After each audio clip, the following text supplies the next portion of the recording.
भगिनीनो नमस्कार. आजचा माझा विषय आहे वेळेचे महत्त्व.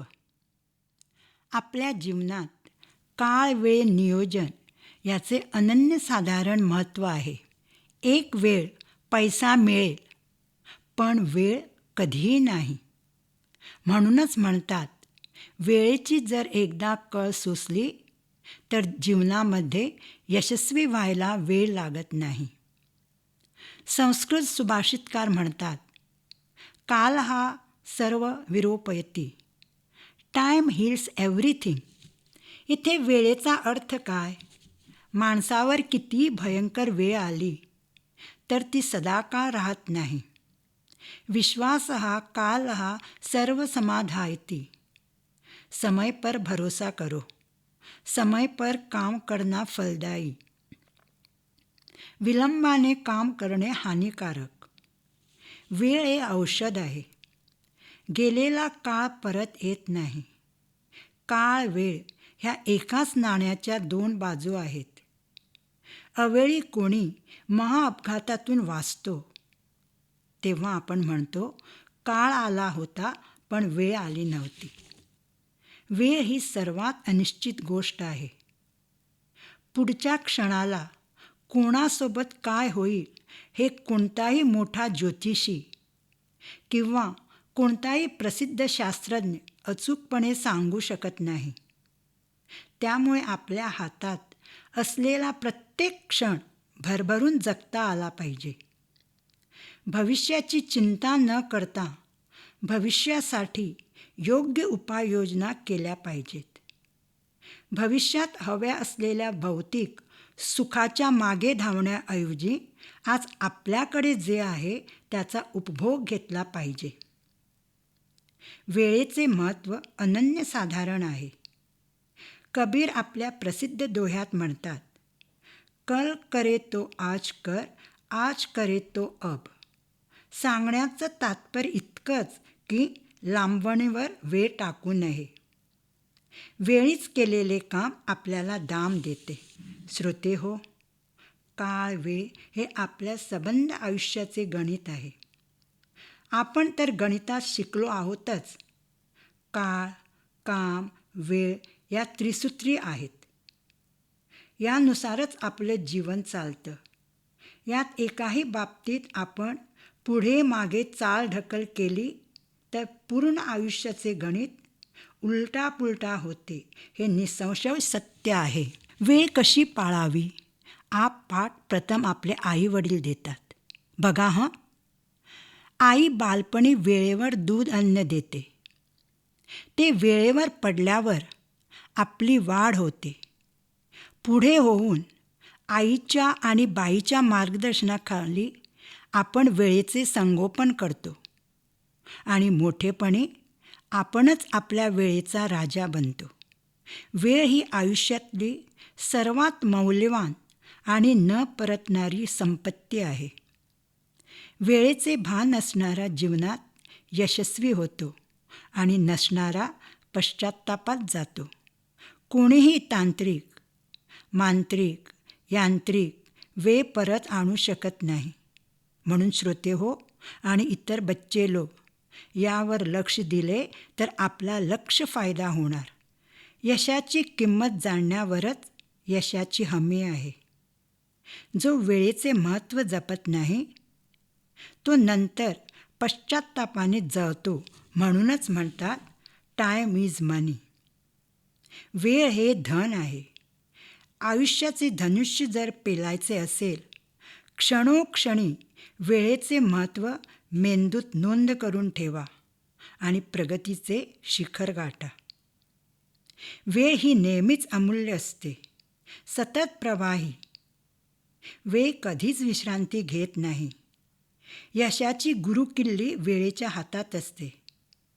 जसे शरीरात रक्ताची अत्यंत गरज असते तसेच प्रत्येकाच्या आयुष्यात वेळेची अत्यंत गरज असते. त्यावर आपण दुर्लक्ष केलं तर लक्ष्य गोष्टीत आपण हरतो हे ध्यानात ठेवा. महान संत कवी विवेकानंदाने म्हटले होते एका वेळी एकच काम करा व ते काम करताना इतर सर्व विसरून आपले पूर्ण चित्त त्यात लावा. आणि हो, वेळ जिचा न अंत आहे न सुरुवात. वेळेला सीमा नसते. वेळ कोणासाठी थांबत नाही, तो निरंतर चालत राहतो. म्हणून तर तुम्ही कितीही कष्ट करून किती मोठे झालात ते फक्त वेळेच्या माध्यमावर ठरवले जाते. आपलं संपूर्ण जग वेळेचे गुलाम आहे. ते वेळेबरोबरच चालते. इंग्रजीमध्ये असलेली म्हण आपल्या सर्वांची परिचयाची आहे. Stitch in time saves 9. 17व्या-18व्या शतकात ज्यावेळी भारतात घड्याळ ही वस्तू जास्त अस्तित्वात नव्हती, त्यावेळी माणसाच्या येण्या जाण्यावरून वेळेचे वेळापत्रक ठरविले जात असे. निसर्गही आपल्याला वेळेचे पालन करायला शिकवतो. सूर्य रोज वेळेवर उगवतो, मावळतो. तो कोणासाठीही थांबत नाही. विद्यार्थी आणि वेळ तर खूप गरजेचं. विद्यार्थ्यांनी आपल्या वेळेचा सदुपयोग केला पाहिजे.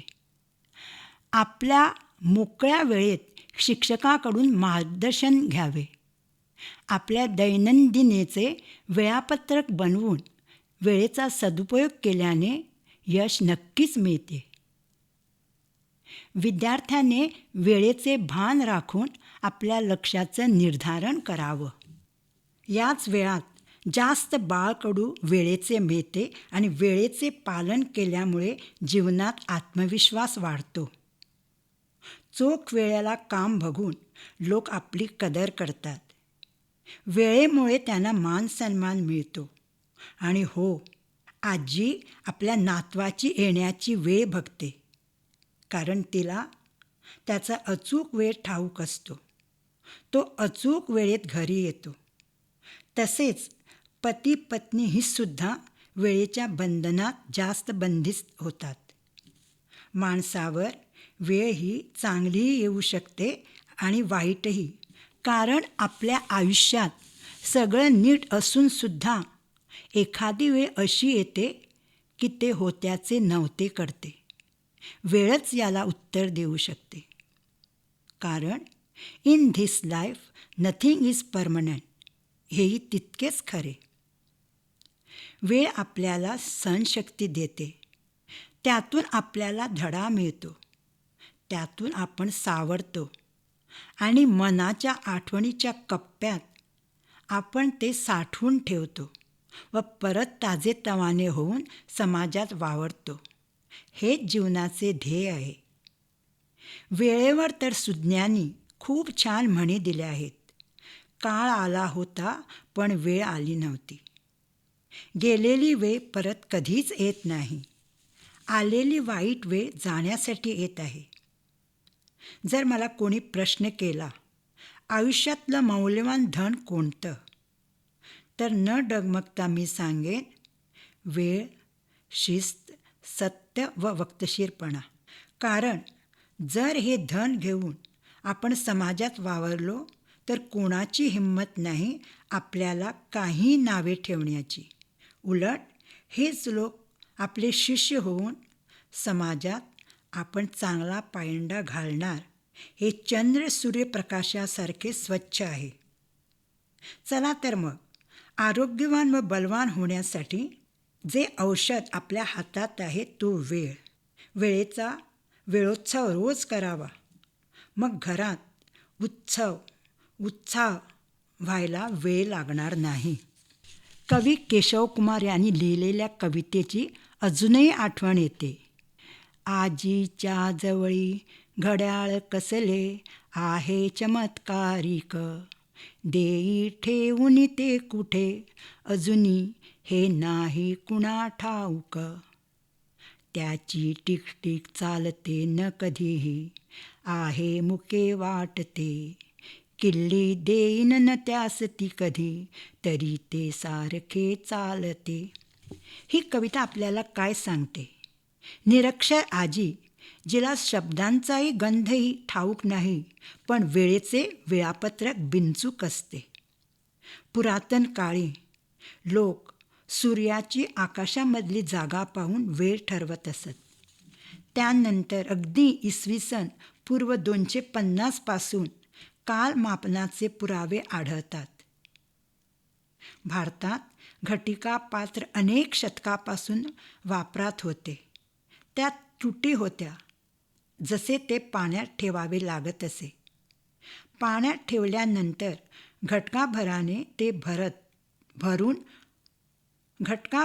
ते भरून बुडले म्हणजे एक घटिका झाली असं मोजलं जात असे.